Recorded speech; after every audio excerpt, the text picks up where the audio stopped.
ગુજરાતની રાજનીતિમાં રોજ અવનવા રંગ જોવા મળી રહ્યા છે તો કેટલાક સમયથી ગુજરાતમાં અધિકારી રાજ ચાલે છે અને ચૂંટાયેલા પ્રતિનિધિઓનું તો કોઈ ચાલતું જ નથી. હવે અધિકારીઓ ચૂંટાયેલા પ્રતિનિધિઓનું સાંભળતા પણ ન હોય તેવું જોવા મળી રહ્યું છે. ત્યારે આ બાબતની ફરિયાદ હવે વિધાનસભામાં પણ કરવામાં આવી છે. તો મળતી માહિતી મુજબ ગુજરાત વિધાનસભાના સત્ર દરમિયાન કોંગ્રેસના ધારાસભ્યો દ્વારા સવાલ કરવામાં આવ્યો હતો કે મંત્રીઓ, ધારાસભ્યો, સાંસદોના પ્રોટોકોલ ન જળવાતા હોવાની કેટલીક ફરિયાદો સરકારને અત્યાર સુધીમાં મળી છે.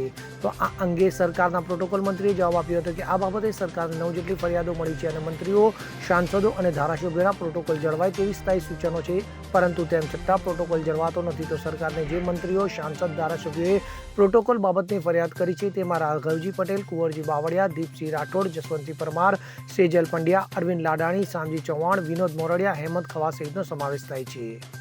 Bureau report, CN24 news. હવે જુઓ દેશ દુનિયાની તમામ ખબરો તમારી આંગળીના ટેરવે. ઉઠાવો મોબાઈલ અને Google Play Store પરથી ડાઉનલોડ કરો અમારી CN24 ન્યૂઝ મોબાઈલ એપ.